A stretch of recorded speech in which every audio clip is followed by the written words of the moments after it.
Being a marketer's no sweat. You just have to manage dozens of channels, launch hundreds of campaigns, score thousands of leads, and okay, fine, it's a lot of sweat. Unless you have HubSpot's AI-powered marketing tools to help you do all that and more. Get started at HubSpot.com/marketers. My dad works in B2B marketing. He came by my school for career day and said he was a big ROAS man. Then he told everyone how much he loved calculating his return on ad spend.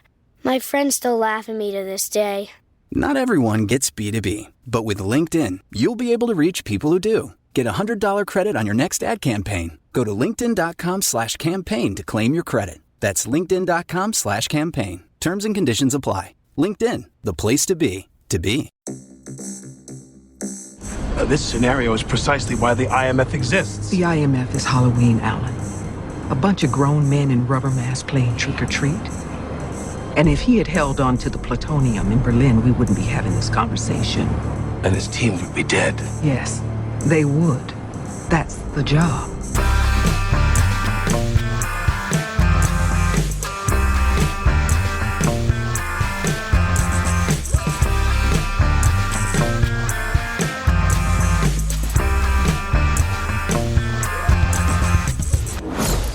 Hello and welcome to Unequal Sequel. My name is Dave and I'm one of the two hosts of this engaging podcast. And I'm Rich. I'm the other host of this engaging podcast. Think of me as Chip to Dave's Dale. He's small and squeaky and I've got a really red nose. The premise of Unequal Sequel is very simple. We ask our guests their best ever sequel, worst ever sequel, and finally their dream sequel. And of course, we often drift off and talk about other things. Sometimes movies, sometimes life in general. And sometimes we do like to drop big fat spoilers to films you might not have seen. So if that happens, pause or skip forward.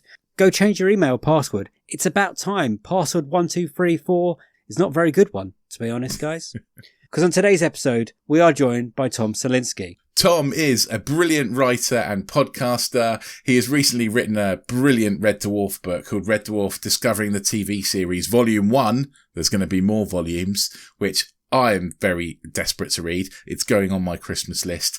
You also might know him from the Best Pick podcast as well, which is all about watching Best Picture winners from the Oscars. We're very excited to sit down with Tom and chat all things sequels with him. These are Tom Salinsky's Unequal Sequels. Enjoy!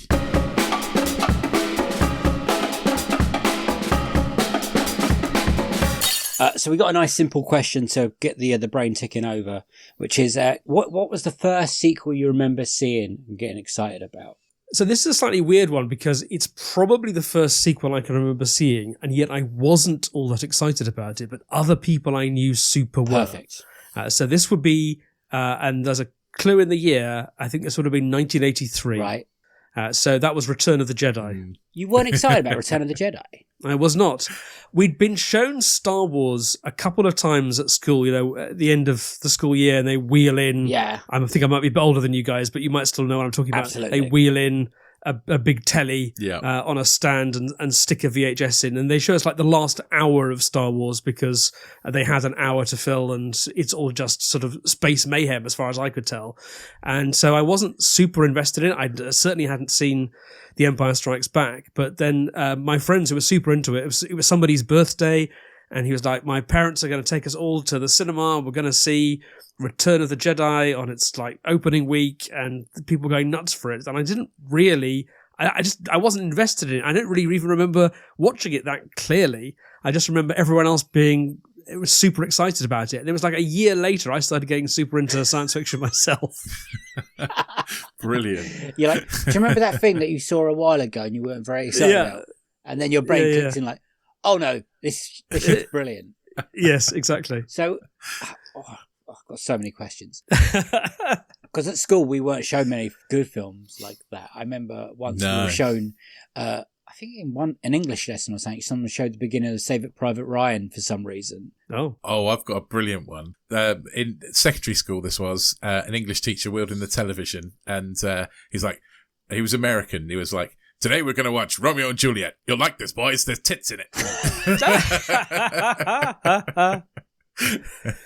Boys' school? We were like, yeah, it was all boys' school, yeah. Yes. I really hoped if it was. Yeah. So so I'm guessing you're a big Star Wars or sci-fi, I'm going to use the word nerd, sorry. And Yeah, sure. I'll own thank that. you. When did that all start happening then? So that was I was trying to kind of replay the memory, actually, because I've been watching Doctor Who since about 80-81, but I think Star Wars I'd put in a category of stupid American science fiction. Right. Where it's the more kind of highfalutin Doctor Who or Hitchhiker's Guide to the Galaxy, or even, here's a real deep cut for you, The Flip Side of Dominic Hyde, which is a BBC play playing around with time travel from the, I think, 80 or 81 or something like that. Okay. I think he ends up becoming his own dad, that kind of story. Yeah. So yeah, I was more into that kind of thing, and Star Wars seemed to me to be just like cowboys in space, and I didn't like cowboys. Fair enough. So it was only much later when I was becoming more of a student of telefantasy and science fiction movies as a phenomenon, as a cultural movement, that I began to get more interested in Star Wars. And then when the prequels rather, started coming out, that was all anyone could talk about. So, of course, I rushed along to see the first one of those, and that was a disappointment.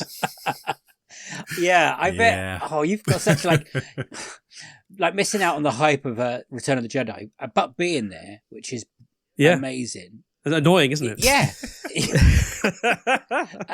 How those original trilogy, that 3, how do you rate them now?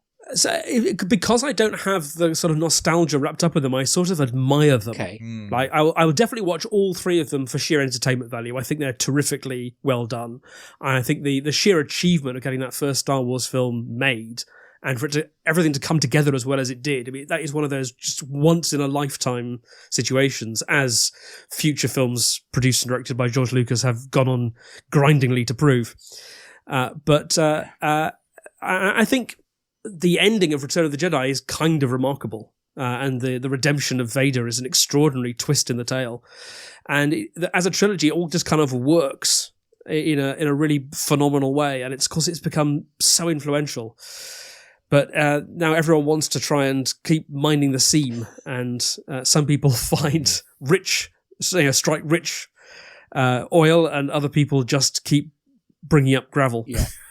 So is true. Is Return of the Jedi your favourite now? Probably the original 77 Star Wars is my favourite. There's lots to like about all 3 of them. I know the one I'm supposed to like is Empire Strikes Back. And middle parts of trilogies have advantages because they aren't lumbered with having to set everything up, and they aren't lumbered with having to pair everything off either. Yeah. So they can just be the world and be fun. But as somebody who is as interested in the stories behind the stories as the stories themselves, I just think, by the time it came to Empire, there was a team and they kind of knew what they were doing, and it should be good. It should be better than the first one, actually, because they weren't faced with the incredible uphill battle they had with the first one. But to get the first one made and to get it to be as good as it is amazing. That is true. Dave is desperate for someone to say that Jedi's their favourite, because it's his favourite. It's the best one. I mean, the Ewoks are a bit of an issue, That's what Rich says. But also it has the problem that it has 3 climaxes, of which one is full of Ewoks, one is the same as the first film, and then the third one is really good, but it's sort of fogged by the other 2. And I think the reason for that is, I think there's a story about this. It's a rather similar thing happened with Superman, that the original 800-page script of Star Wars had the Death Star blowing up at the end. Yeah. And they say, well, we can get the money to film about the first third of this. But then they had 140 pages without an ending. So they nicked the ending of the third film and stuck it on the end of the first film, figuring, we'll come up with something for the end of the third film when we get there. But they had nothing better. So that's why there's another attack on another Death Star. I love that. Somehow, the Death Star returned. Yeah. Perfect. Star Wars love that. It's like, back for some reason. I got to ask about Star Trek as well, because obviously you've written some Star Trek books and stuff. Yes. The movies in particular, I've seen you've written about the series, but the movies, has that always been a love affair, or is that a roller coaster ride? Oh, a hell of a roller coaster ride. So growing up in the 80s and getting into science fiction in the 80s, it was the movies, because BBC Two would show occasional repeats of the original series. It was hard to watch The Next Generation. First, it wasn't on at all. I first saw The Next Generation by going and renting VHSs from the video store. Then it was on BBC Two for a bit. Then Sky got it at a time when about 20% of the UK population had a satellite dish. So it was hard to watch, but the movies and the novelizations of the movies, see, I am very old, were things that I was very familiar with. And there's such high stakes in a movie. If you're cranking out 20, 25 episodes a year, you can experiment. If you're making Star Trek The Next Generation, you can have a Data episode this week, a Riker episode the next week. You can do a comedy episode.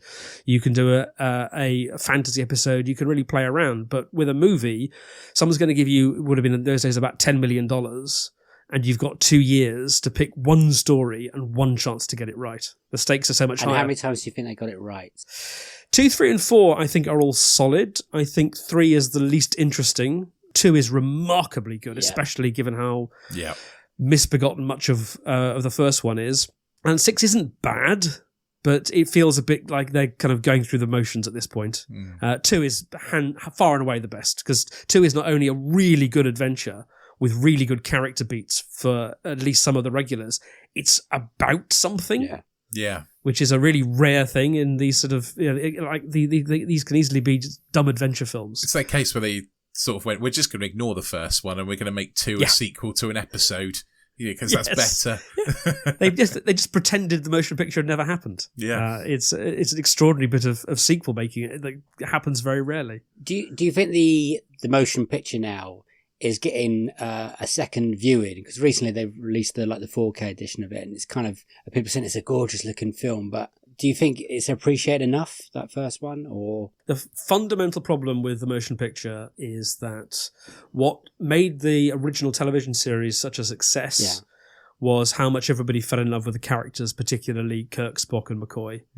And there is nothing for McCoy to do in the motion picture. And Kirk's arc is all screwed up because the origin, as I'm sure you guys know, the origins of the motion picture are an aborted television series called Star Trek Phase 2. And the way that was going to work was William Shatner would be around for the first few episodes and then give way to Decker. So Decker's hanging around in the motion picture because he was going to be the lead of the TV show. And so there's all this Kirk-Decker friction in the first half of the film. But then as soon as the V'Ger probe comes on board the Enterprise, that's just forgotten. So we have all this work building up the friction between these two characters that's just abandoned. So he has no arc at all. The only one who has an arc is Spock, and that's only because Spock was written into the film at the last minute. And so Spock is the only character for which somebody said, okay, where does he start the film or where does he end the film? Because everyone else is a product of this mishmash of dozens of different drafts of scripts, some meant for TV, some meant for the silver screen, and none of them are kind of cohering. But Spock has something like an arc, most of which was then cut out for the theatrical release, some of which has now been put back in for the 4K special director's final edition, whatever it's called. So that is the best possible version of the film for all sorts of reasons, but there are fundamental problems with the construction of that film, which no amount of re-editing can overcome. Oh, wow. I'm going to watch it completely differently now. I hope I haven't ruined it for you. If it's your fave, then it's not. That's the last thing I want to do. There is a lot of floating through a big cloud for that one. Yeah. But we had Liam Dempsey from Spotlight on. He was like, you should go back and watch the director's cut. It's really good. I mean, it is better. It is better. There's no question. Okay. But I think it's a perfect example of how a film can be beautiful and yet also bad. Yes. Like that's the kind of yes. We come across this quite a lot where you go, it's a wonderful looking film, but it's a terrible story. Yeah. Yeah. Tom, what is your best ever sequel? So I cheated a little bit here. So you asked me to prepare these questions, and I had lots of ideas.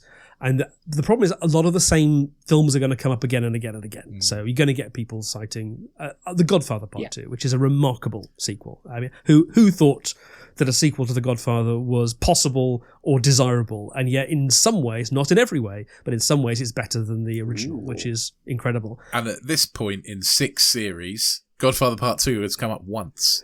Oh, really? Only one person has picked it so far. Maybe I should have picked it. But Aliens, Terminator 2, long-running franchise which have their ups and downs. So Star Trek 2 better than the motion picture, Spy Who Loved Me better than the 2 previous Roger Moore films, better probably than anything since...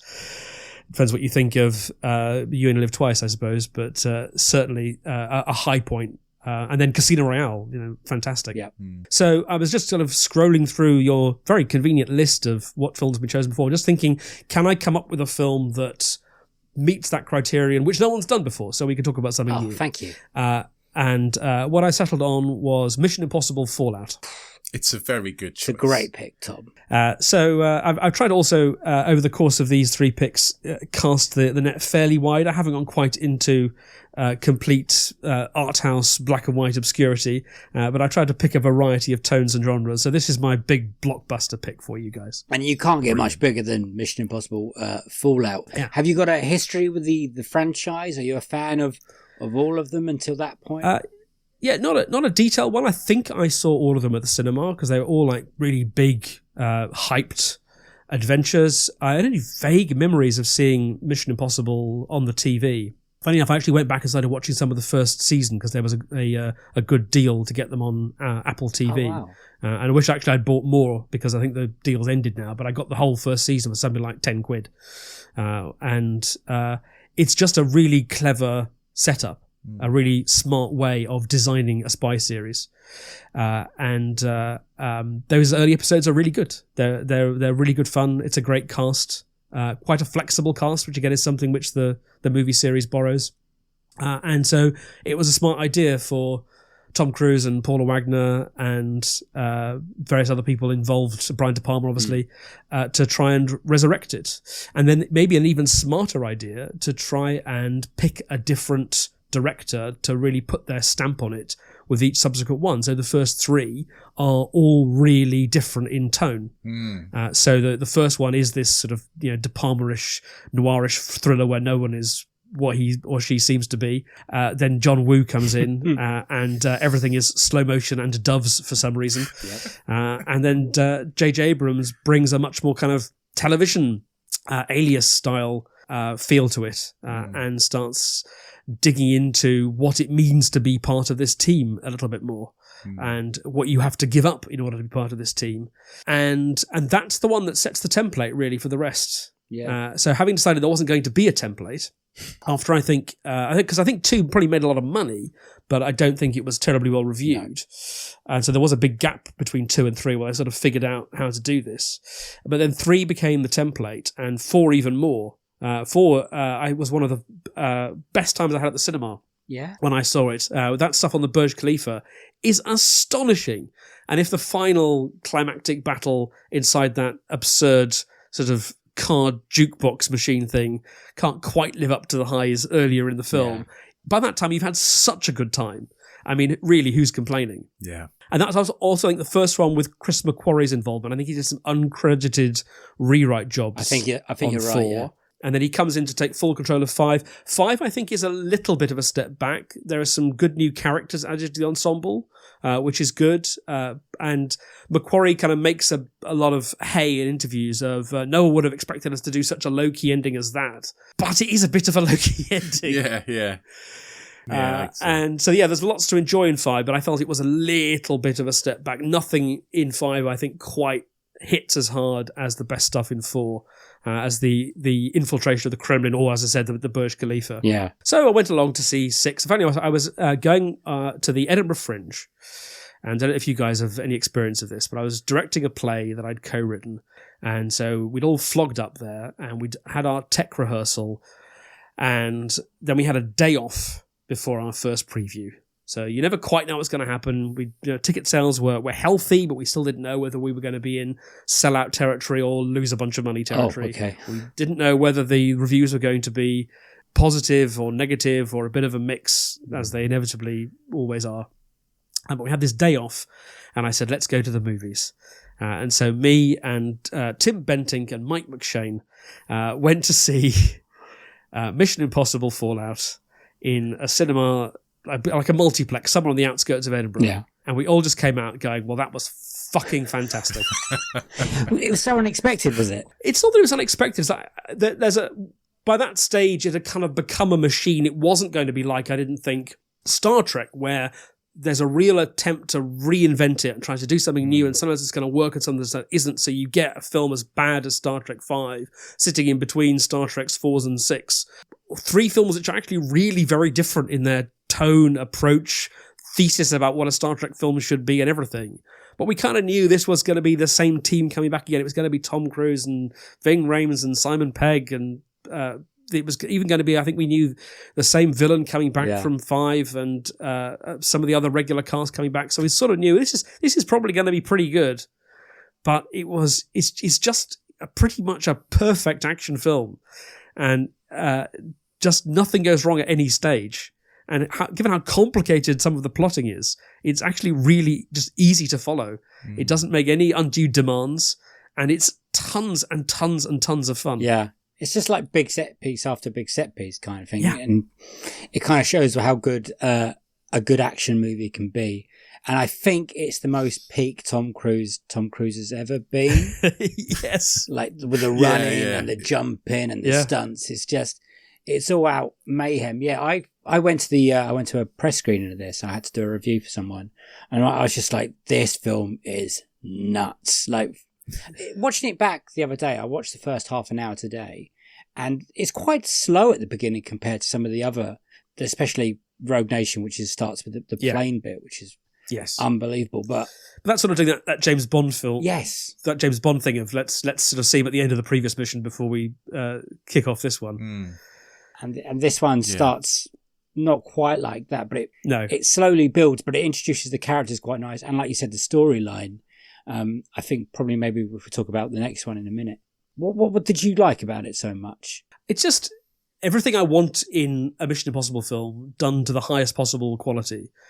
So I think, is there what I call the opening low key? I mean, in a way it is, but I mean, also you've got that delicious rug pull of you think that the villains got away with it and detonated these nuclear devices. Yeah. And then that terrific reveal underneath that Wolf Blitzer face, actually it's Benji. Yeah. I really and like I know that. McQuarrie said, you've got to be really careful with the mask gags because this is what happens in 2. At certain points, I think pretty much everybody in that film is under a mask. I might have dreamed this, but I think at one point one of the slow motion pigeons is under a mask. I might have got that wrong, but it just becomes crazy. So he really tries to limit himself and really to put them in when you're genuinely not expecting them. And of course, when you sit down in a Mission Impossible film, one of the things basically what Tom Cruise bought off Bruce Geller was a really good theme tune and masks. Yes. Yeah, there's pretty much. actually very little else that survives of the way the original show worked. But that bit in the fake hospital really does feel like the way the old show used to work, and that's not something you see in these films all that often. And then it just, as soon as Henry Cavill turns up, he manages to be for half the film the ideal rogue good guy, and then an exemplary bad guy in the finale. And that helicopter chase is unbelievable. So good. It is. Yeah. It's really good. And that's an example. We were talking before, with the Return of the Jedi. It's not a bad bit of script planning to have multiple climaxes all going on simultaneously. But in Mission Impossible Fallout, they're all so good. If in fact you'd only had one of them, it would still be a pretty good film. And the fact that you've got 3 going on simultaneously is amazing. I mean, 2 of them are quite related, but you've got 2 different groups of people running around the camp while you've got Tom Cruise and Henry Cavill throwing helicopters at each other. I mean, it's nuts, but it walks that incredibly fine line between none of this could ever happen and while I'm sitting here, I believe every single second of it.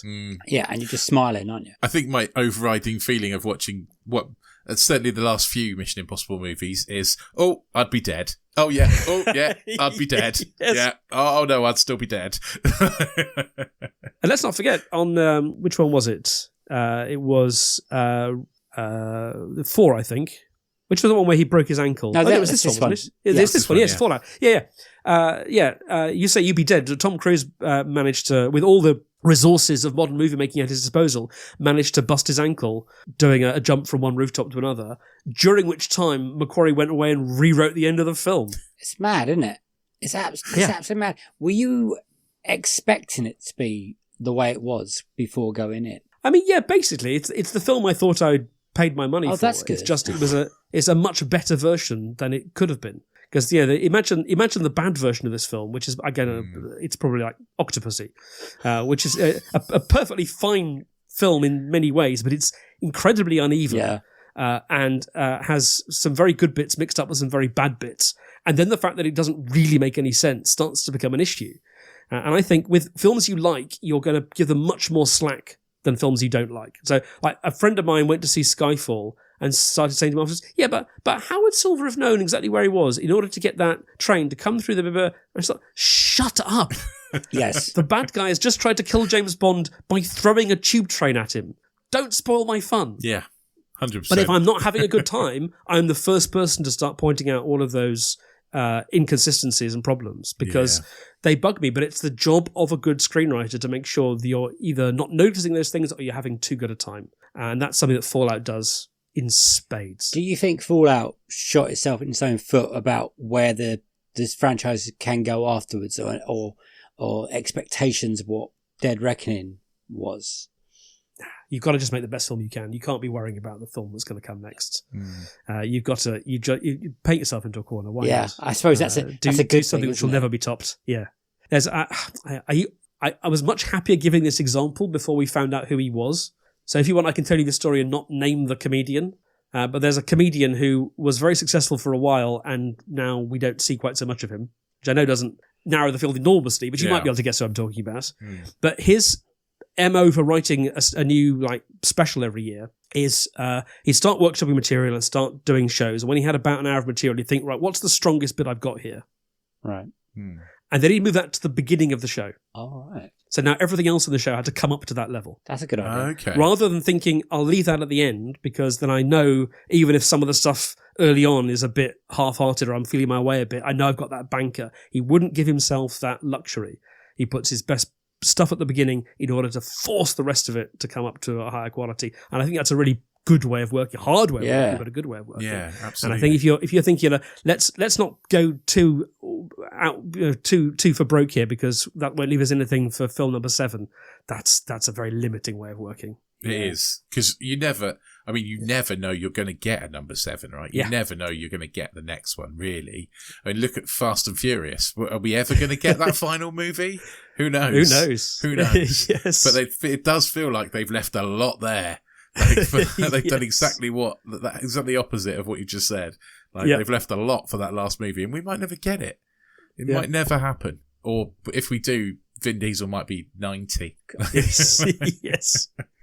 Please don't. Mission Impossible Fallout. What is your favourite scene? It probably is that climax. I mean, I could pick any number, but the way that all that just works together. Do you know, actually, when you say that, there is one other little kind of much quieter moment that comes to mind, and that's Tom Cruise trying to talk his way out of trouble when he's stopped by that French policewoman. Yes. Yeah. And just the humanity, it would be so easy for him just to shoot her dead and walk on, but he can't do that. And it's an interesting the whole Mission Impossible franchise is an interesting test of star power. And there was a good YouTube video I saw about this earlier, which basically makes the case that with each new director that came in, the character of Ethan Hunt got reinvented. But it's really super hard to see where Ethan Hunt ends and Tom Cruise begins, because basically Ethan Hunt is the guy on screen who looks like Tom Cruise. Yeah, which is also why the all the PR about doing his own stunts is so important, because as far as the public is concerned, it's not that Ethan Hunt particularly has an interesting personality or is somebody you'd like to get to know better. It's he looks and sounds like Tom Cruise. That's the key, right? Like, who is this guy other than he's the guy who saves the day? But what's interesting about that scene is not that it's sort of something which you can't imagine a lot of other styles of action films doing, but it's just asking a fairly basic but nevertheless interesting moral question. Yeah. I have this theory that actors who portray villains in movies are tend to be nice people in real life. And actors who insist on being heroes in movies potentially aren't the nicest people. Yes, I know in where you're real coming life. from. I don't know. Yeah. It's like, I just feel like Tom Cruise potentially is one of those. The Rock, I think, Vin Diesel, these people that insist that they have to be the good guy. I think maybe that shows a weakness in character. Whereas people like Henry Cavill, for example, who can play a brilliant bad guy. Yeah, I think maybe this is a nicer person in real life because they're not so worried about their image. But hey, that's just my theory. And if any of those people are listening, I'm really sorry. I'm sure you're very nice people. This is an old showbiz anecdote. Do you guys know the film noir classic Double Indemnity? I've never seen it. I'm aware of it. Mates, it's fantastic. It's absolutely amazing. Prototypical film noir from, I think, 1941, directed by Billy Wilder, who was the master. And joining him on scriptwriting duties was Raymond Chandler, if you want even more kind of reasons to go and see it. But it's Fred McMurray is an insurance salesman who bumps off one of his customers' husbands in order to have sex with her. And bad things happen as a result, as you can imagine. And one of the people approached, so the guy who played it is Fred McMurray, who was well known for playing, benevolent uncle types. And it was a bit of a stretch for him to play a murderer, and he was anxious about doing it, but not as anxious as, I think it was George Raft, who had played his fair share of gangsters. But when he was reading the script, he kept asking Billy Wilder, where's the badge moment? And Wilder said, what? Where's the moment where the guy opens his coat and shows his badge and proves that the whole thing has been a sting operation and actually he has no intention of killing anybody? And Wilder said, that's not this movie. So McMurray did it. Oh, wow. I love that. It's a fabulous movie, guys. You really should watch it. Yeah, Made a list of that. It's one I've missed. Like, my gran used to take me to watch reruns of old movies, so I've seen lots and lots of kind of noirs from the mid to late 40s, lots of those kind of movies. But this is one I've not managed to catch, but I will go and watch it now because it's right up my street, I think. Yeah. Edward G. Robinson is amazing in it. He's McMurray's co-worker whose job it is to investigate potentially fraudulent insurance claims. And the reason McMurray thinks he can get away with it is because he and Edward G. Robinson work so closely together. Oh, wow. Okay. Love the sound of that. Yeah, I'm going to watch it. One final question on the... Yes. Do you think it's people's thoughts of Mission Impossible now are just, it's all about the stunts? And do you think that's a bit... what's the word I'm looking for here? Not great for the franchise, or there's more to it than that? I mean, that's the PR. And it's kind of what these movies are. It's a roller coaster ride. And there's a fine line between just enough plot to stitch the action sequences together. Yeah. And this is actually more of a thriller, isn't it? And not an action film at all. And I think most of the time they do manage to find that sweet spot. And I think the fact they've got such a good cast really helps. Simon Pegg, who I'm sure you guys know, was joking as his Hollywood stock was rising. Yeah, it doesn't mean I'm going to go off and do Mission Impossible 3, which then turned out to be the next film he was offered, and has now become a mainstay. But he's got just great comic timing, lovely chemistry between him and Tom Cruise. It's always a pleasure to see Ving Rhames. Yes. I certainly think it works better than, again, some of the kind of middling James Bond films like The Man with the Golden Gun, which has a boat chase on it, which seems to go on for about a fortnight. It does. Yeah, that's true. This episode is brought to you by Shopify. Upgrade your business with Shopify, home of the #1 checkout on the planet. Shop Pay boosts conversions up to 50%, meaning fewer carts going abandoned and more sales going cha-ching. So if you're into growing your business, get a commerce platform that's ready to sell wherever your customers are. Visit shopify.com to upgrade your selling today. The holiday season officially starts when you get that first card in the mail. Shutterfly makes it easy to add more meaning to the everyday with hundreds of holiday card designs that can be personalized in seconds with your favorite photos from this year. Select your greeting, customize the color, and even add little extras like personalized foil to make a holiday card that really shines. Enjoy 40% off with code SMILE40 at Shutterfly.com and send something meaningful this year. See site for more details. Thank you! I couldn't have completed this project without a little extra coffee. And since I brush with Colgate's Pro Series toothpaste with an expert-level whitening for a vibrant glow, I could show up to set each day camera-ready and smiling wide. Well, Kelly, looks like a little Colgate gave you a lot of confidence. Colgate Optic White. Find it at all major retailers. We have got a little question before we go on to the worst sequel. So this isn't that question. This is a separate question. This is, what has been the most disappointing sequel you've ever seen? So you go in high and you come out low. So it doesn't even have to be a bad sequel. It's just one you were really excited about and it wasn't what you thought it was going to be. Star Trek Nemesis is pretty bloody awful. Great pick. There was so much positive advance word about that film before it came out. And I rewatched it recently for the Star Trek book, and it's just dreadful. And it's one of those films where, even worse actually than motion picture, where it's just sort of composed of unrelated bits and pieces that don't make any sense, and where none of the actions taken by the characters seem to be in any way things that an ordinary sane person would do in furtherance of their clearly stated goals. If you want a more recent example, I think you guys might have discussed this on a recent episode. Beetlejuice is one I was looking forward to so much. Wow, yeah. And it's such a mess. Oh, okay. My feeling is that they must have got about 7 or 8 different pitches for Beetlejuice sequels and then just decided to make all of them. But the bits don't cohere, they don't hang together in any way. And I thought it was really... disrespectful is a big word, but I knew that Alec Baldwin and Gina Davis weren't going to be in it for a variety of reasons, but I didn't expect they'd be just tossed aside with, we found a loophole. I mean, they do that. It's like the Master in Doctor Who. There was an escape capsule. You were burned to death. Well, I got better. It's just poor. There's good stuff in Beetlejuice actually, and it probably is not as bad as Star Trek Nemesis, which is pretty bloody awful. And I did like the MacArthur Park, the sheer bonkersness of that MacArthur Park scene. The fact they used the entire song as well. It's one of those things where it goes from this is amazing and nuts to I think I've had enough of this now, all the way back around to this is amazing and nuts again, just because it goes on for so long. I suppose they've paid for it, so they might as well use it. Might as well use it. I completely agree with everything you said about Beetlejuice. And I also came out of it going, do you know what? That was quite fun. Quite enjoyed it. Good for you. Like, it is a mess, and it's not, there's far too many characters in it and far too many stories, and it doesn't make a lick of sense in lots of places, but I still quite enjoyed it. Yeah. Like, I might have a low bar because we've watched a lot of rubbish recently, so that's a caveat with that. One of the things that was so clever about the original is an awful lot of the things that don't make sense in the original, I think, are very cleverly hidden under this reason, like stereo instructions. Yeah. So the book that the characters are reading, which is supposed to explain what is happening, doesn't actually make sense, and therefore the fact that nothing in the film really makes sense is fine. Yeah. And again, it's like, if I'm having a good time, I don't stop to question things, but if I'm not having a good time, which I wasn't in Beetlejuice, I start questioning everything. Yes.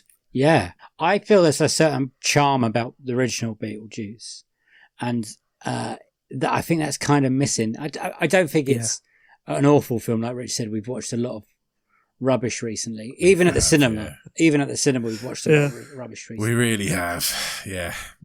And I made you watch something fairly rubbish. We will get to that, and you will fill our raft, Tom. So I just wanted Star Trek Nemesis. So, because you're a big Star Trek fan, Star Trek Nemesis comes after First Contact, right? With Insurrection in between. Insurrection is one everyone forgets because it's so forgettable. Because it's rubbish as well, and it's got problems of its own, and so. We're kind of all expecting the pendulum to swing back and to get a film as good as First Contact, if we were really lucky, because First Contact's amazing. Yes.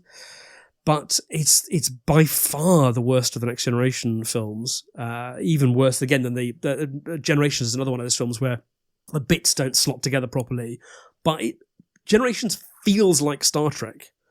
But as I was sitting watching it again most recently, I think it's Riker, like running down a space corridor, firing phasers with both hands, just thinking, what the hell am I watching? Yeah.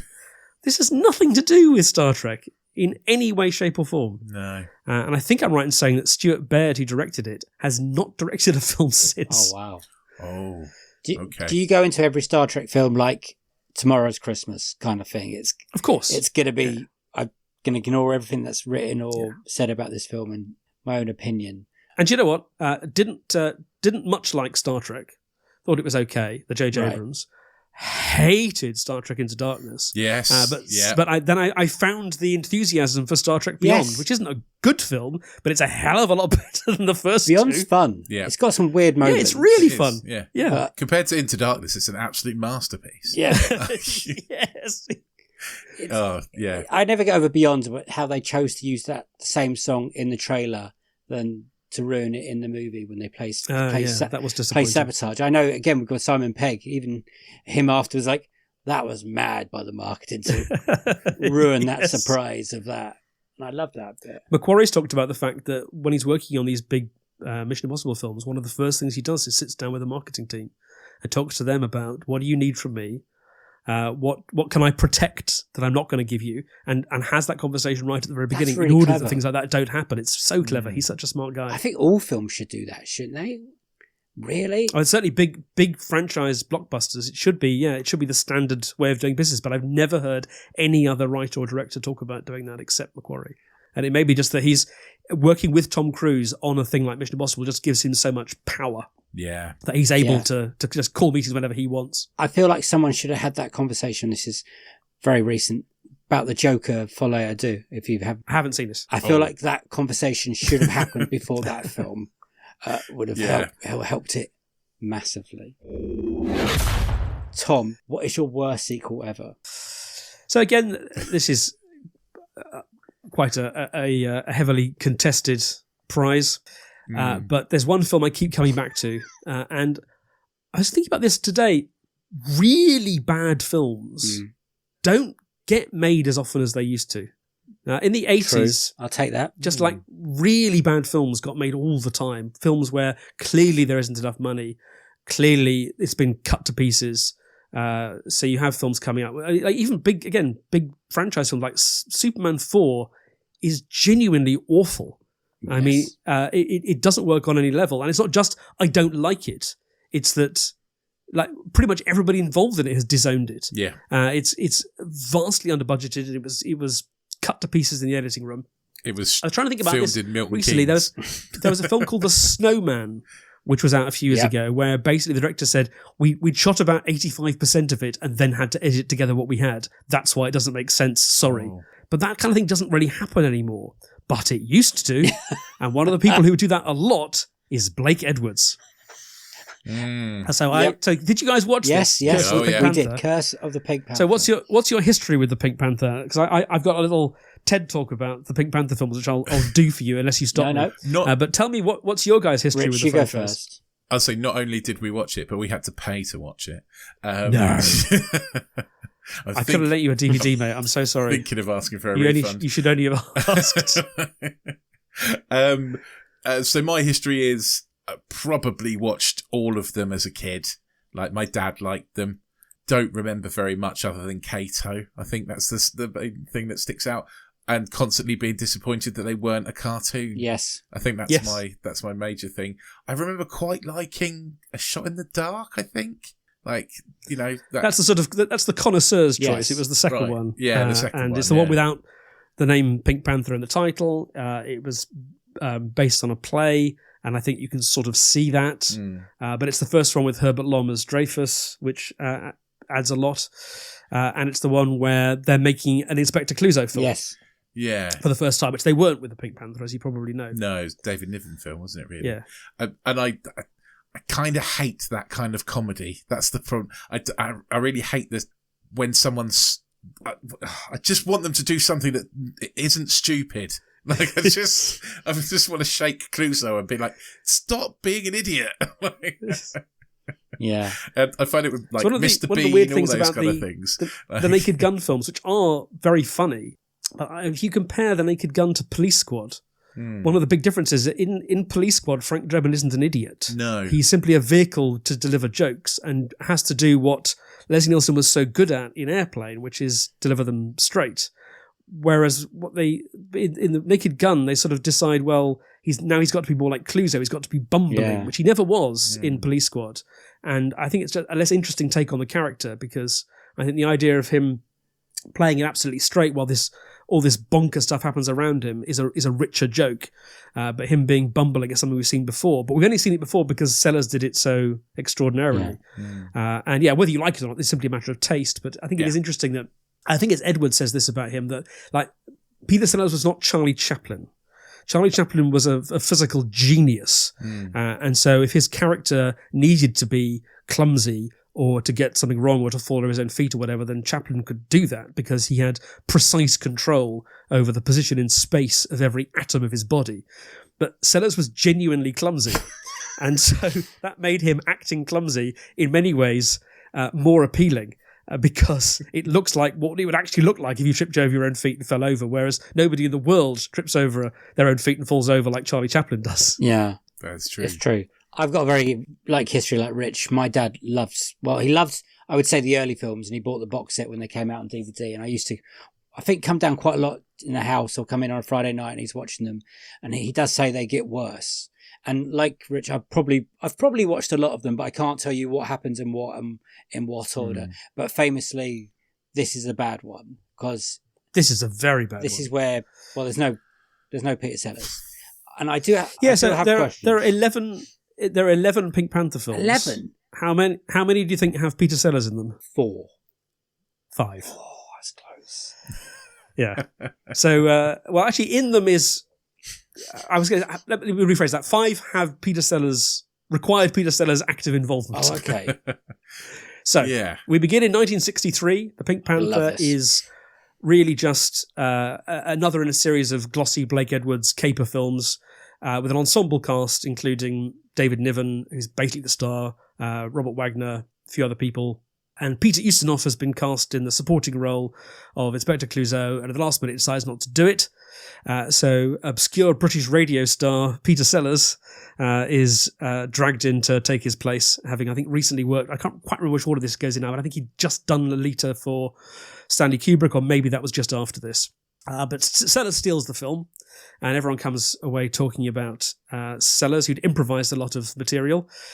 Sellers then goes off to shoot his next film, which is an adaptation of a French farce, is having a terrible time, doesn't like the director, calls up Blake Edwards and says, if you were to take over directing this, what would you do? And Blake Edwards says, I'd probably make it Inspector Clouseau 2. So Sellers is now successful enough to make this happen, and A Shot in the Dark is another hit. But Sellers and Edwards don't get along. Oh. Okay. And so they leave the film vowing never to work together again. The Mirish Company, who distributed both The Pink Panther and A Shot in the Dark, are now become the first people, but not the last, to test the hypothesis that to make a successful film with this franchise, you do not need either Peter Sellers or Blake Edwards. Wow. And they commissioned Inspector Clouseau, which came out in 1968, starring Alan Arkin as Clouseau and directed by Bud Yorkin. Wow. So, I didn't even know that existed. This is fairly awful. It's not quite in the league of Curse of the Pink Panther, but it's pretty bad. And so then the franchise rested. Sorry. So that one's not included. I know, I'm sorry. That one's not included in the box set of the Pink Panther films, or is it? Is it not? I don't know. I don't think it is. It's not in mine. It was in mine. Okay. Or maybe it isn't. Maybe I had to buy it separately. Keep anyway, going, I do have it. Good stuff. So by 1974 or so, both Blake Edwards and Peter Sellers are in need of a hit. And so they gradually kind of reapproach each other and consider what would it be like to do another Pink Panther film. And Return of the Pink Panther is one of the ones you probably remember watching. It's the one with, the first one with Kato. It's the Follow That Car running gag. It's the Phantom returning, but not with David Niven. Christopher Plummer takes over. It's the one with Richard Williams doing the titles. He was the animating genius behind Who Framed Roger Rabbit. Okay. And this is a massive hit. And off the back of this, Peter Sellers and Blake Edwards film The Pink Panther Strikes Again and Revenge of the Pink Panther back to back. They're both essentially sequels to Return of the Pink Panther and completely contradict each other, but of course nobody cares. Right. So Pink Panther Strikes Again is the one with Dreyfus's death ray and the multiple assassins all trying to kill Clouseau and killing each other. And it's the one with the very famous "Does your Doug bet?" joke. Oh, yeah, yeah. And then Revenge of the Pink Panther isn't quite as strong as the previous two, but is the one with Clouseau disguised as Toulouse-Lautrec. And Robert Loggia as the villain. It's sort of a play on the French Connection. And then Peter Sellers himself was writing the script for Romance of the Pink Panther when he had the misfortune to die. Right. Yeah. But remember what I said about people testing the hypothesis that you didn't need Peter Sellers to make a Pink Panther film. So back comes Blake Edwards, again making 2 films back-to-back. Trail of the Pink Panther, in which offcuts from Revenge of the Pink Panther set up the film.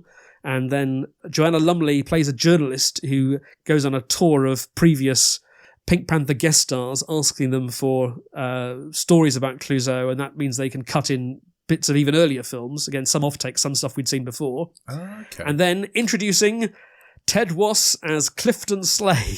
Right. In Curse of the Pink Panther, which was designed to kind of reboot the franchise. So we'll come back to that in a minute, because it's the one I made you watch. But it's followed by, 10 years after that, son of the Pink Panther, with Roberto Benigni as Clouseau's illegitimate son, Jacques Gambrelli. And then the 2 Steve Martin films in 2006 and 2009. Yes. Wow. So basically, everything after Pink Panther Strikes Again is disappointing, and everything after Revenge of the Pink Panther is awful. Okay. But this one's particularly the worst for you. This is probably the worst. Yeah. Okay. And there's something just so joyful about the sheer stupidity of the early ones.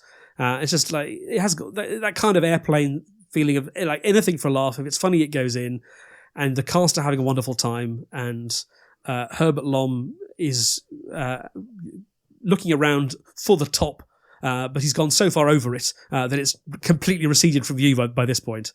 And just everyone has a lovely time. But there's something just sort of a bit queasy about Trail and Curse disinterring the body of poor old Peter Sellers. Trail in some ways is worse because it's the last film that David Niven made, but he's so sick by this point, he's barely audible. His voice has to be dubbed by an impressionist. Oh. It's all just kind of really queasy. But Curse of the Pink Panther is just bad. Nothing in it makes sense. I have not rewatched it for this, but there's one bit at the end which is so bananas that every so often I'll just put it on, there's 5 minutes towards the end, because I can't believe anybody thought this was a good idea. Yeah. And again, it's one of those ideas that's so unbelievably stupid, it almost turns this very, very poor film into not only something worth watching, but something genuinely remarkable, but it just doesn't quite work ultimately. And yeah, so don't ask me too many detailed questions about the plot, A, because I'm not sure it has one, and B, I'm not sure I can remember any, but I do want to talk about what happens at the end. Okay, Rich. I'm going to ask Rich the plot. Rich, what is the plot? Because I got very confused who's trying to kill who. Like, why so many people? This film ended, and I thought, I don't know what happened. Do I need to rewind this and watch that again? Because I've got no idea. There's some gangsters for some reason. There's some other people, and then there's some other people. Clouseau's disappeared, but essentially is a bad guy now? Like, he's a thief now? Is that right? Like, is the Joanna Lumley from the previous film? Joanna Lumley? No, she's playing a different character. Oh, for fuck's sake. I was going to say, she's Countess Chandra in this one. Yeah, different. But David Niven is playing the same character, right? He's Charles Litton again, right? Is that the... that's the Phantom, yeah. He's the Phantom. Wagner, yeah. Yeah. But, I mean, oh my God. Essentially, Clouseau disappears. They have this computer which chooses the ideal person to find Clouseau. This is the way that computers worked in 80s movies. Yeah. This is not very far away from Weird Science or Extra or The Computer Wore Tennis Shoes or any of these other sort of bonkers or Superman 3 for that matter. Absolutely. Like, computers is like a watchword for can do stuff. But clearly Dreyfus doesn't want Clouseau to be found, so he makes the computer do the exact opposite, and so it finds the worst possible person, which turns out to be the best possible person. My counting on my fingers is correct. This is the 6th time that Herbert Lom played Dreyfus, which means that Herbert Lom played Dreyfus more times than Peter Sellers played Clouseau. Oh, wow. There was one bit in that computer bit that made me laugh, actually, and it's when the woman's like, "It's a man. Of course it is," kind of thing, and that made me laugh. Keep going, Rich. You're doing great. I'm getting lost now. So this now you're getting lost. This Sergeant Clifton Slay comes over to France and then London. Does he go to London? He goes to Valencia. There's just lots of English people. Oh, he goes to Valencia, doesn't he? For some reason, there's loads of English people there. Somewhere in France. And tracks down Clouseau, who's had plastic surgery to look like Roger Moore. Is that the bit we want to talk about? Yeah, so Roger Moore was filming It Would Have Been For Your Eyes Only. Really? And agreed to take a day off to come and do this, and didn't take a credit. But it's the most bonkers thing. And of course, they never say the name Roger Moore. There's a running joke in these films about Turk Thrust. Yes, what the fuck? So in A Shot in the Dark, Brian Forbes is credited as Turk Thrust, and I think in this one, Roger Moore is credited as Turk Thrust III. I forget who Turk Thrust II is, if indeed there is any such individual. To be honest, by the time of those last couple of films, actually with Sellers in them, Sellers was so ill and so frequently drunk that his stand-in, Joe Dunn, had been doing an awful lot of the reverse shots, falling over, and so on. So there isn't an awful lot of Peter Sellers in Revenge of the Pink Panther. So the idea that other people could play the part had been kind of tried already, and not to mention Alan Arkin. Yeah. But the idea that you could get Roger Moore to start saying, Chief Inspector, and pull that off is just nuts. But it's one of those things that I think should have made an enormous impact in the cultural landscape. And actually, nobody I've talked to about it, whether they're comedy fans, movie fans, James Bond fans, Peter Sellers fans, nobody seems to have any idea that this happened. And it did. We have the movie. I couldn't believe it. It's like, so, but in this movie, Roger Moore is playing himself essentially, right? Because or not, he's playing Clouseau, but the other characters do be like, oh, you look like that famous actor. Yeah, it's like Ocean's 12. Yeah. And it's not the first time Roger Moore had played around with that. You know, is it in the Cannonball Run? He plays a millionaire who's obsessed with James Bond.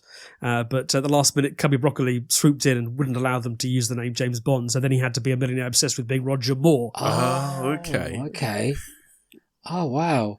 I think the worst thing about this film is that it's nearly 2 hours long. It's long. Far too fucking long. It's so boring. I could not believe it. So many hours and so little inspiration. At least Beetlejuice is short. Yes. Yeah. Mercifully. I watched this before Dave, and I messaged him at 40 minutes in and said, why isn't this over yet? I thought he was kidding. He was not. No, I was not. It's such a drag because, like I said, no one makes sense, and characters come and go for no reason. Like Leslie Ash's woman from I don't know, the English. MI6. I genuinely don't know what she was doing there, and wow, it's like such a mess. And all of this would be fine if it was funny. It's not funny. You know, it's not funny. Funny makes up for a multitude of sins. We don't mind that films don't really make an awful lot of sense if they're making us laugh like drains. But this is so poor on every level. It also feels like a sin making Inspector Clouseau like kind of bad, right? I wasn't the only one to feel that icky. Yeah. I was like, what? Is he like pretending so that he can solve this crime? But no, he is the thief. Like, it's weird. And the thing is, for such a long-running franchise, the quality level overall is really poor. I think the two really good ones for me are Return of the Pink Panther and The Pink Panther Strikes Again. Okay, I'm going to run them down. I think Shot in the Dark is a good film, but it isn't really a Pink Panther film because they haven't really figured out what that means yet. There's very good stuff in it, but also it's just not kind of quite the film you remember if you remember watching them from being a kid. Yeah. And for good or for ill, in the 10 years that elapsed between A Shot in the Dark and Return of the Pink Panther, Sellers completely changed how he was playing the character. And it's a much more over-the-top, cartoony performance in Return. And I think that, in turn, enables things like Inspector Dreyfus's ludicrous death ray. You can't put that in A Shot in the Dark. It wouldn't work. But when everything becomes a great big live-action cartoon, it's really good fun. So there's one really good film in there, A Shot in the Dark, and there are two really good Pink Panther films in there, and the rest are all, to a greater or lesser extent, slurry. Do you think that's the Pink Panther people remember is the bad stuff or the good stuff? No, I think they remember Does Your Doug Bet. Oh, good. I think they remember. Good. I think they remember the stuff. Those really good gags, and the incredible sequence in Return where Clouseau tries like 8 different ways of trying to break into the castle, none of which work. That's such a brilliantly sustained comedy sequence. And you could just imagine Blake Edwards and his writing team just going, oh, we could do another one. We could do one more. And it works so well. And it's that lovely blend of anticipation and surprise. You know it's going to go wrong.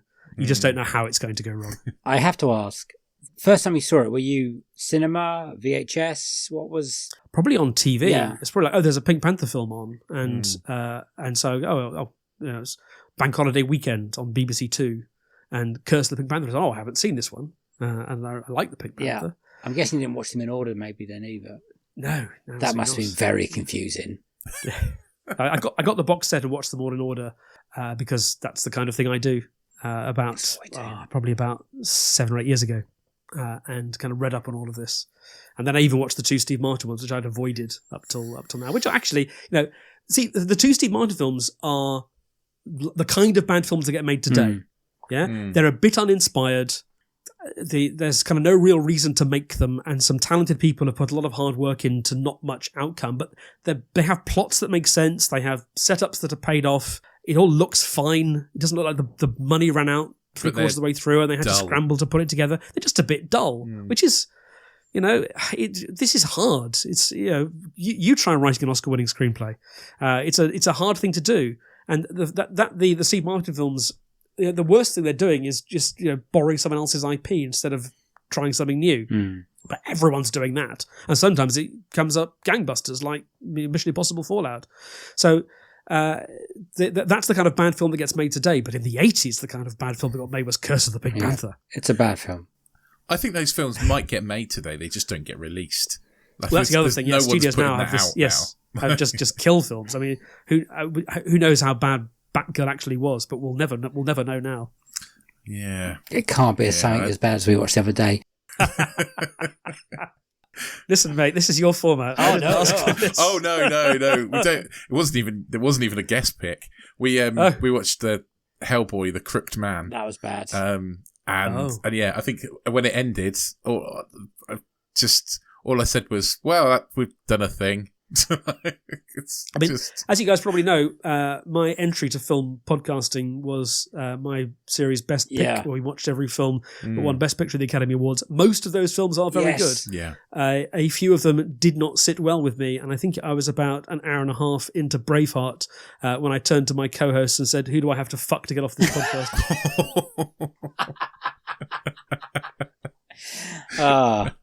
I don't know. Now, I quite like Braveheart, but I think I'm the age.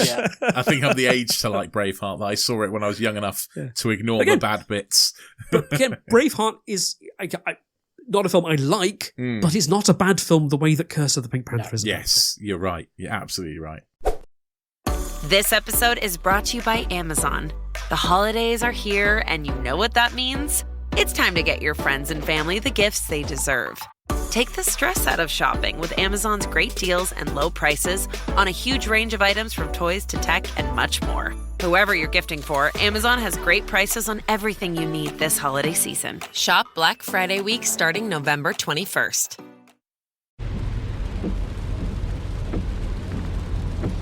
This is the sound of your ride home with Dad after he caught you vaping.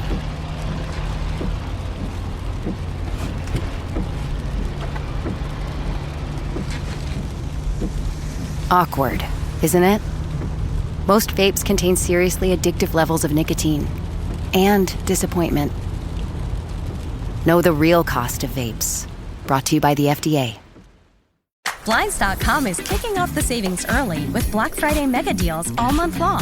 A Blinds.com design expert can help you make the perfect selection on your schedule. We can even handle everything from measure to your whole home install for just one low cost. With over 25 million windows covered, Blinds.com is the #1 online retailer of custom window coverings. Get up to 45% off site-wide, plus premium doorbusters and a free professional measure. Now at Blinds.com. Rules and restrictions may apply. What sequel seemed like a bad idea, but you ended up liking? Ooh, now that's a bit tougher. Yeah. A lot of these we've talked about Mission Impossible a lot, but like those franchise kind of movies like Fast and Furious and things like that come up quite a lot. Where people go, I wasn't expecting 5 to be good. Yeah, Fast 5. Yeah. Fast 5 is pretty incredible. Nightmare on Elm Street 3 is an awful lot better than it's got any right to be, particularly given how bad Nightmare on Elm Street 2 is. We've watched that. Yeah, that's pretty good. Nothing like as good as the first one, which is amazing. That's got some interesting deaths in it. Creative, I would say. I put off watching Nightmare for a long time because I'm a big wuss. And then we had Mike Mercer from the Evolution of Horror come on and pick 3 horror films. So we got Brave for an episode and he picked that as his best ever sequel. And it was much better than it has any right to be. Like, some of the deaths are crazily good and they look amazing as well for that franchise. But apparently it's not a good franchise after that. No. New Nightmare's all right, but I don't like it as much as some people. I just think it's a lot better than the ones that came before, but it still didn't need to be made. Yes. And Scream is a better version of the same idea. Yes.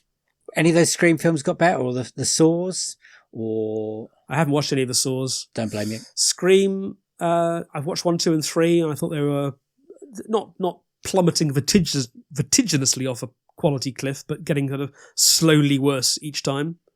The first one was so fresh and so thrilling. Yeah.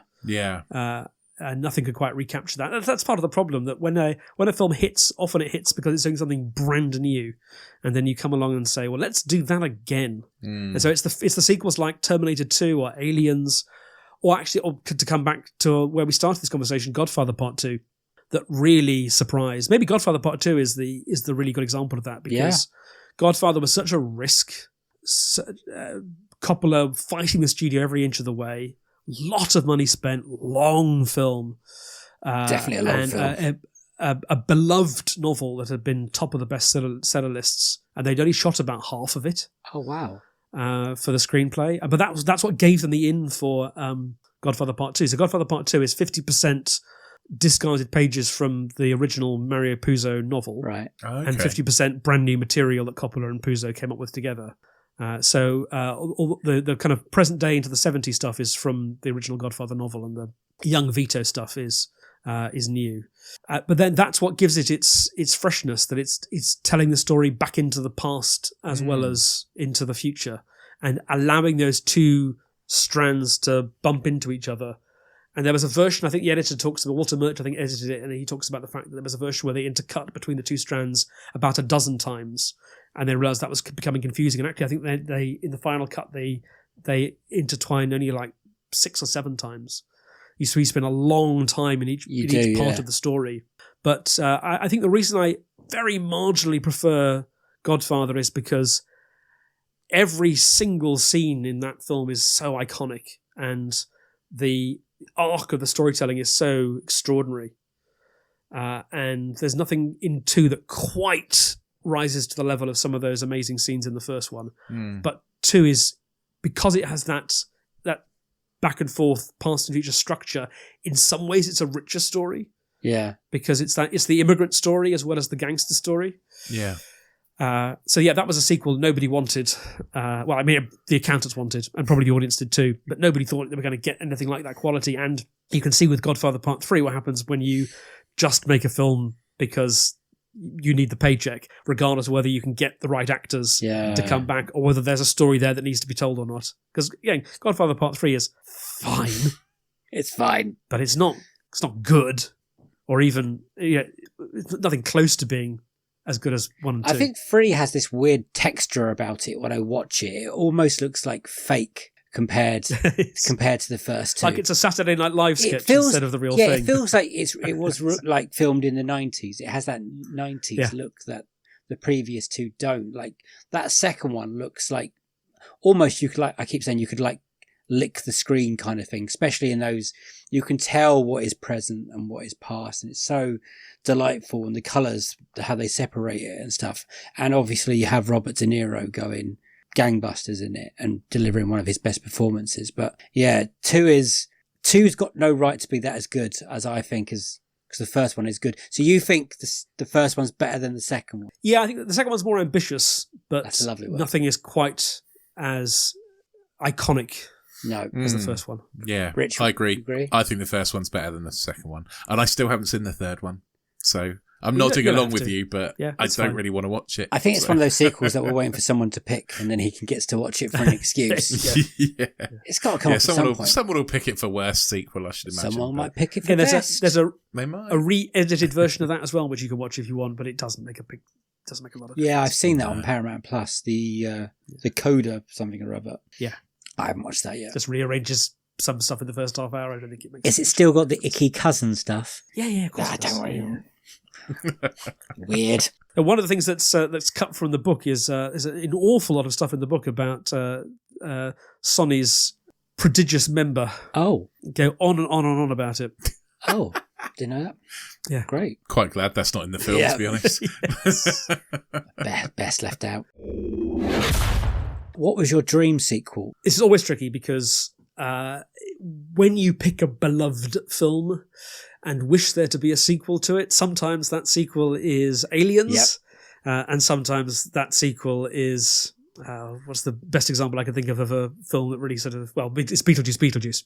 Sometimes you get a film that just completely fails to recapture what was good about the original. Or Die Hard 2, I think. I'm a real proponent for Die Hard 2 being the worst of the franchise until, what was the last one called? Live Free or Die Hard? No, it's A Good Day to Die Hard. Good Day to Die Hard, which is unremittingly awful. But 2 is my least favourite of the first 4. Oh, yeah.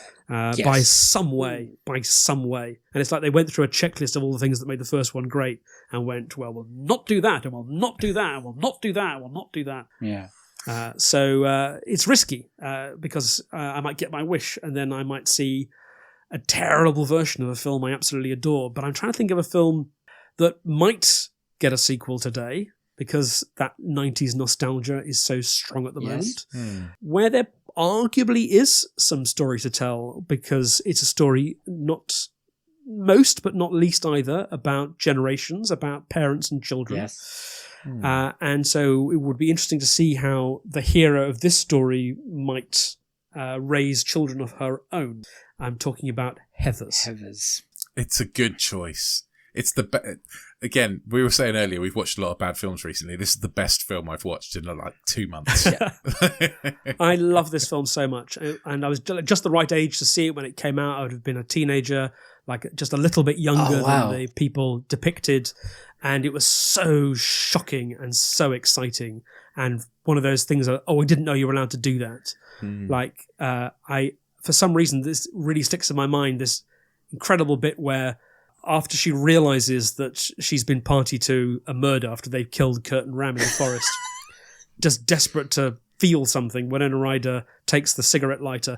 Kids today don't know what cigarette lighters in cars are, but we used to have these things in cars where you'd push them into the dash and then they'd heat up, and after 30 seconds they'd pop out and you could use the hot end to light your cigarette with. And she stabs it into her palm and screams in pain. And her boyfriend snatches it off her and then lights his cigarette from the smouldering flesh in her hand. I mean, that is some sick, sick stuff. And I didn't know you were allowed to do that. And it was so exciting. And the music's fantastic. And the cast are amazing. And it's brilliantly plotted. And there's a musical version of it, which manages not to desecrate the original. It's not as good. But it has some nice stuff in it. And it generally speaking, walks the line of reinventing where that makes sense and leaving intact where things can't be improved upon. The Beetlejuice musical, by the way, is good fun. Which it does more or less completely reinvent the story, but in ways that do make sense and makes it much more about Beetlejuice and Lydia, but it's very knowing. It begins with this procession funeral for, I think it's for Lydia's mother. Then after a minute or two of this sort of somber stuff, Beetlejuice himself pops up and goes, a ballad so early and such a big departure from the original source material.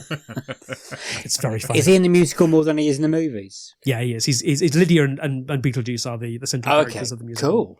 I keep seeing the Heathers one, and I think I might see that one day. I haven't watched Heathers in 20 odd years. Yeah, it's a long time. Did I dream that there was a TV series? Did they make a TV series? Yeah, there was. I haven't seen it, but yeah, I think there was bits and pieces of it. It was one of those ones that was on some obscure channel for 6 episodes and then got cancelled. How long ago, Rich? A few years ago, I think. Really? Yeah. 2018, something like that? Something like that. That sounds right, yeah. I think maybe just pre-pandemic. Oh, wow, I didn't know that. Yeah, something like that. I didn't look that up for the purposes of this podcast. Apologies. No. I've never seen it.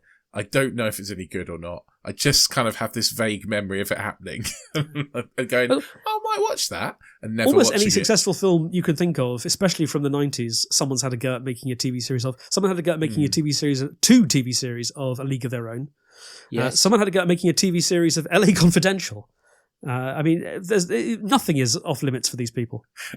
I mean, I was surprised when I found out there was a Ferris Bueller Day Off TV series at one point. Yeah, there you go. Yeah. Oh, and a Beetlejuice animated series. I remember that. Oh yeah, I remember that. Because we were allowed to watch that. I'm not sure we were allowed to watch Beetlejuice. So, Heathers, you were young when you first saw it. Was Christian Slater cool at that point? Because for half this film you think he's pretty cool, and then you realise he's a fucking maniac. Yeah. Yes, that's an interesting journey to go on with the character. Yeah, I was like, oh man, Christian Slater's but he's so cool at the beginning. where the curtain round bully him with homophobic slurs that I won't repeat. But he says, isn't there a policy against this in this lunch hall? And he says, there seems to be an open door policy on assholes, which is such a good line. It's such a borderline. It is great. He's incredibly cool with that long coat. And come on. I think I'll give Heathers props for. Heathers is one of those examples of a movie with a studio mandated happy ending that manages not to completely fuck it up. Yes. As the way it's originally written, JD blows the school up, and then the finale is all of the characters in heaven. Oh, wow. Oh, okay. Now, I haven't seen that because it wasn't shot. No. I don't know if that would have worked as well. No. And it's a bit corny when Winona Ryder says there's a new sheriff in town that is all friendly with Martha Dumptruck again. But I think we've earned it. Given everything we've been through, I think we have earned it. And the moment that sells it is the moment with a cigarette. Yeah.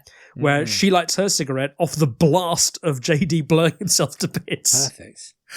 I forgot how dark this film is for some reason. Oh, it's black as yeah, for some reason I pitch. thought in my head for like 20 years it's like a little bit like Clueless, but a bit more adult kind of thing.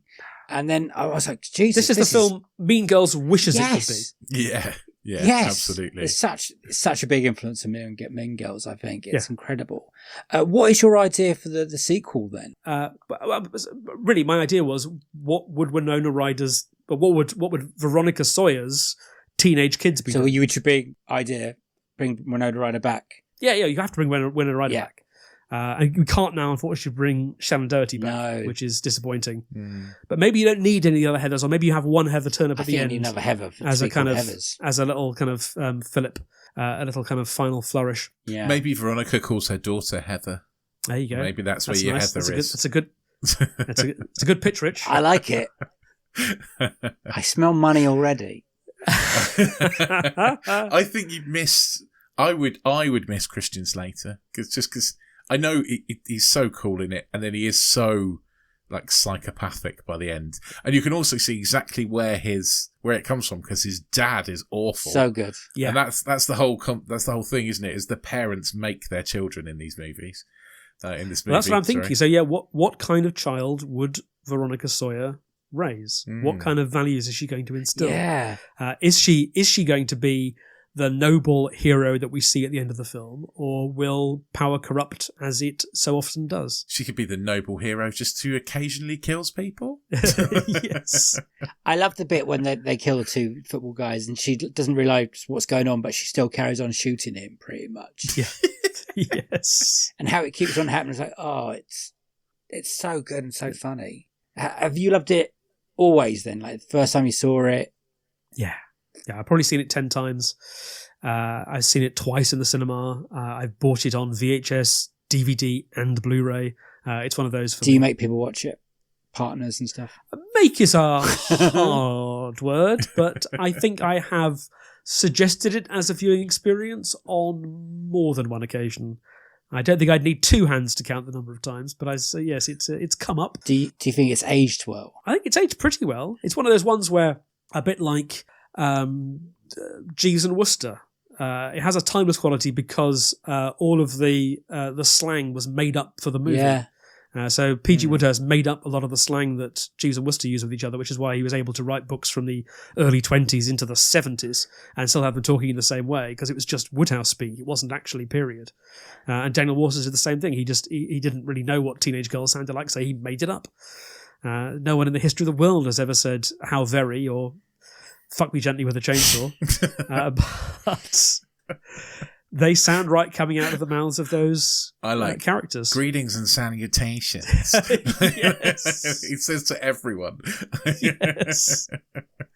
Do you think there's a director or a writer out there that would be good for a Heathers 2? Well, it's funny, isn't it? Because it's one of those ones where the nobody involved in it has ever done anything quite as good. Yeah, I looked that up again. and I was like, no one's really... Daniel Waters has got his name on a few other interesting things, but Michael Lehmann, I mean, yes, perfectly good director, but nothing else in his filmography is anything like as good as this. No. And one is an all-time turkey, Hudson Hawk, which is one of those films that kind of is always brought up in lists of worst films ever. I think Hudson Hawk is fine. It's a bit boring, but it's got a certain amount of charm to it, and I like Bruce Willis. I don't kind of get the hate, but there's nothing on this list which is anything like us.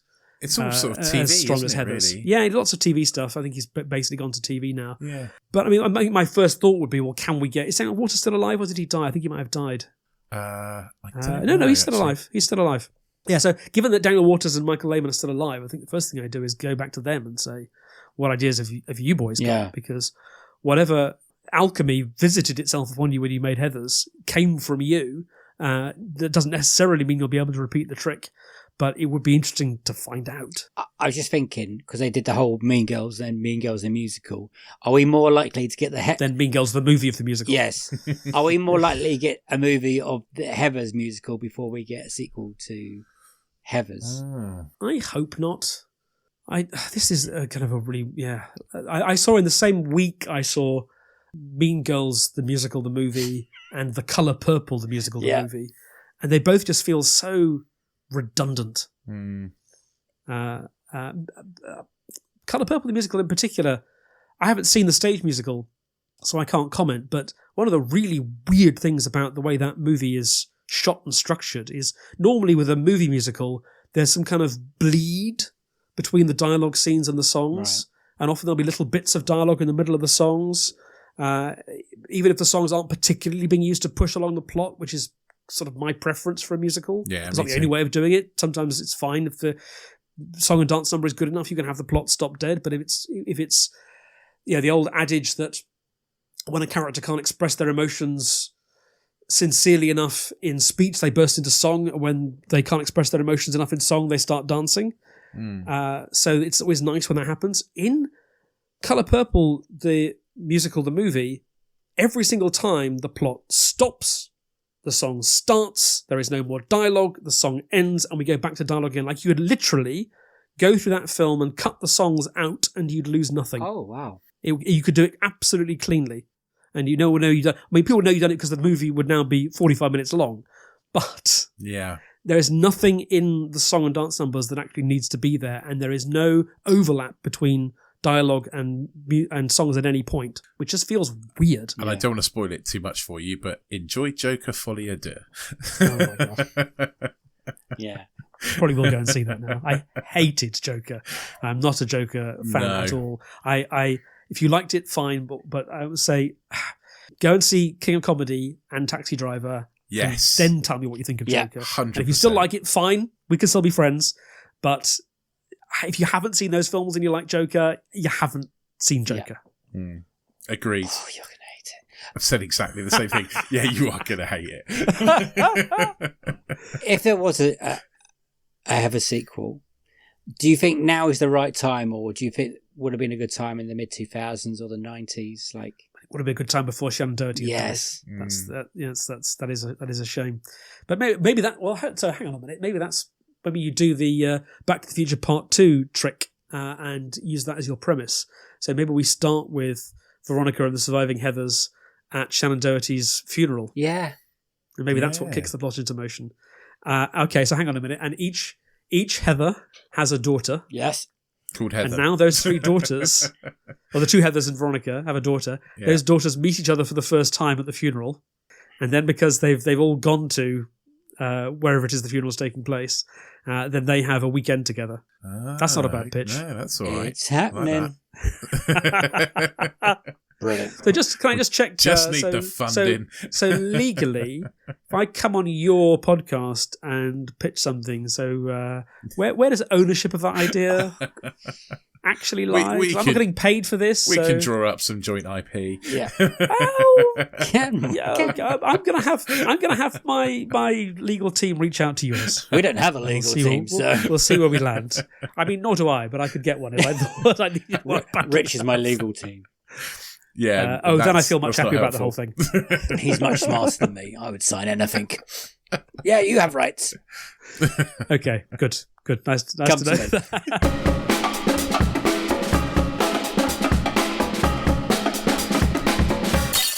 Those were Tom Salinsky's Unequal sequels. I think it's just going to become a little catchphrase where after every episode, I'm like, oh, what brilliant picks. Because they were brilliant picks. Have you just realised you say that every time? Every time, yeah. You're working that out. I'm just realising it now. Seventh series. Halfway through the 7th series, I'm just realising that I say all the picks are brilliant every single time. Because they are. It was a good week. It was a good week. Yeah, we watched a brilliant film, a truly awful film, and another great film. So yes.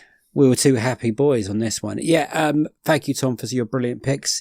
Mission Impossible Fallout, great Mission Impossible film. Lovely. Probably the best Mission Impossible film, definitely up there. Henry Cavill is fantastic, and I really like his moustache. Don't tell that to the DC fans. Yeah, it's a great film and the action's great and Tom Cruise is great in it and he broke his ankle and I loved going to the press screening when I got to go and write about it and it was great and it makes me very happy every time I watch that film. It's just the action is brilliant. Like you said, the helicopter bit's great, the run-in's great. Well, all the bits of the run-in are great. The fighting's great. It's a Tom Cruise film, so I'm on board for it. Yeah. And you're now a Mission Impossible fan as well, so you love it as much as I do. I did not see that being a result of starting this podcast. No. Before starting this podcast, I watched the first one and the second one and decided I was never watching another Mission Impossible movie ever again. And hey, here we are. Here we are. His worst film, though. Worst sequel. Yeah. Curse of the Pink Panther. I mean, it's shit, isn't it? It's really bad. It's really bad. It's so bad. I thought it would come up once. I thought there's a few people that mentioned the Pink Panthers along the way. Boyd Hilton gave us a breakdown once. He did. And so I kind of had an inkling that this might come up. It's not the one I thought was going to come up. I thought the one was going to come up when it's pretty much cut out of other films. Yeah. Which I think it's the one before this. I can't remember what that one's called. Oh, the return. Anyway, yeah, it's something or other. The monstrosity of the Pink Panther, the destruction of the Pink Panther. This one, Curse the Pink Panther. Oh, yeah. Fucking awful. So bad. So bad. Very bad. Yeah. It's definitely in my top 5 worst sequels. It's in there. Yeah, it's definitely in the conversation. I mean, it's bad, and then Roger Moore turns up at the end. Oh, yeah. And it just gets worse. It just goes mad, completely mad. And it's so dull. It's so long. That was hard work. Yeah. But his dream sequel, Heathers. Brilliant. Love it. Young Christian Slater. So cool. Yeah, just love him. He's like the coolest guy ever. But yeah. Even though he's nuts. Even though he's insane. And, like a psychopath. Yeah. But still awesome. And then Winona Ryder, she's incredible in this movie. She puts in such a great performance, right? I think it's my favourite film she does, honestly. Heathers. I think it's great. You could be right, yeah. She's so good in it. Yeah, she really is good in it. And it's a film I haven't watched in 20-odd years. Last time I watched it, I was an early 20-year-old, I think, around that age. So it hits very differently now. I think I was a teenager when I first watched it. Like, not even very old, like 13 maybe. It's pretty cool, that age. It's pretty, gruesome for a 13-year-old, I'd say. I forgot how dark it is. Yeah, it's pretty dark. But it's dark in a fun way. It's very fun. Good ideas, I think, we got out from the Dream sequel. Daughters play a big role, We'll see what happens there. But I didn't know there was a TV series that you found out and went down a bit of a black hole. And there's a musical as well. I want to see the musical. I think that would be fun to watch now. I'm not sure about the musical. I think I can skip it. But you're a new fan of musicals. You might. I am, but I'm skeptical of movies turned into musicals after the fact, if you know what I mean. Okay. I'm with you. I'm skeptical. I'm not saying it's not great. It could be great, I'm just a bit like, meh. But hey, it's back in 2024 apparently. Okay. In the West End. Something. So you can go and watch it if you want to. Brilliant. I will do. Thank you so much, Tom, for coming on the podcast and giving us your best, worst and dream sequels. You guys should all go check out Tom, check out our Another Slice chat. I know Rich will talk about that in a minute, but we do talk about Red Dwarf a lot. We do. Yeah. Because he did just write a book called Red Dwarf, Discovering the TV Series, Volume 1, which is between 1988 and 1993. So if you're a big Red Dwarf fan, and I know lots of people are, because lots of you guys and girls are mine or Rich's age, which is like pretty much plumb Red Dwarf era. Prime Dwarf, yeah. Yeah. Yeah. I'd say, yeah, we're maybe the middle of the age range of Dwarf. So I think you could go up a bit older than us, a bit younger than us. Yeah. But I think, yeah, we're good age rate. Also, check out his other books. He's done some Star Trek. He's a big sci-fi guy. I don't know if you got that from the episodes, but yeah, go check it out. He's also a playwright. You might have seen his work like Brexit that he did in Edinburgh and then came down to London. And he's got a new play coming. It's about the Gang of Three, I think, right? The Gang of Three, yeah. Yeah, like and actually, like the plays he's written sound like really good TV.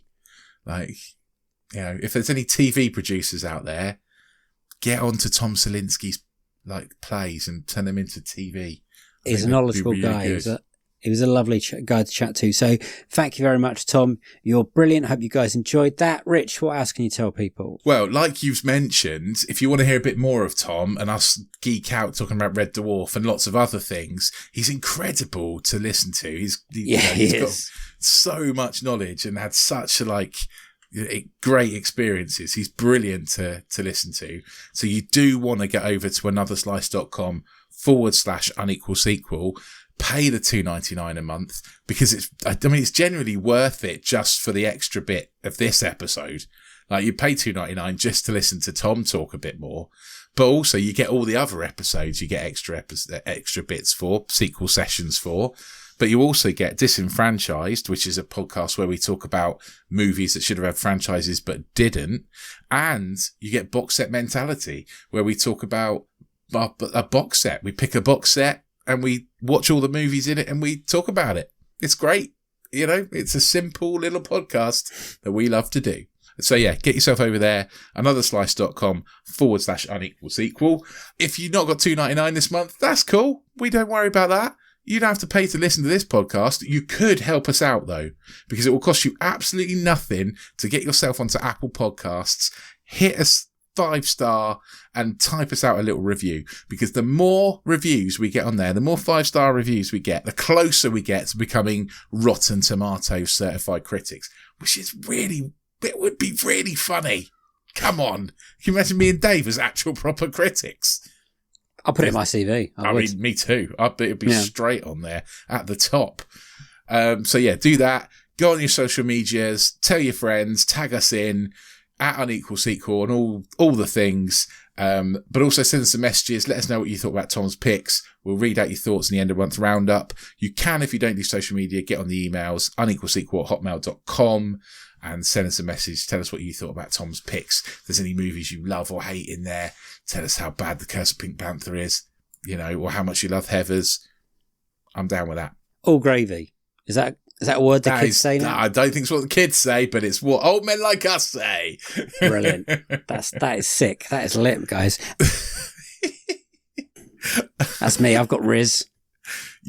Have you? No, I don't even know who it is, to be honest. I think the fact that you're a man who's nearly 40 saying the word Riz means you definitely don't have it. Oh, but is that being uncle? Is that what makes me cool?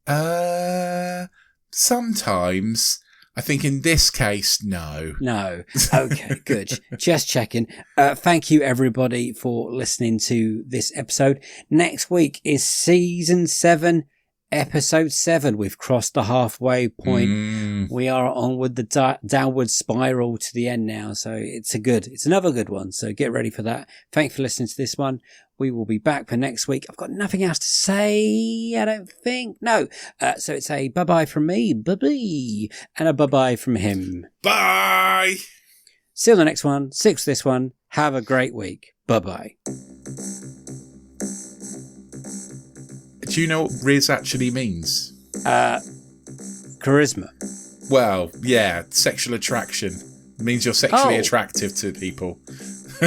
Oh, I thought it just meant I was... No, you're basically saying that I'm really fit, you know? Oh, I thought it meant like I was the Fonz. But then I also imagine not many people know who the Fonzie is, or I was young going people to say, know yeah. Happy Days is. So that's great. I'm still young and hip, guys. You're not young, and you've got a broken hip.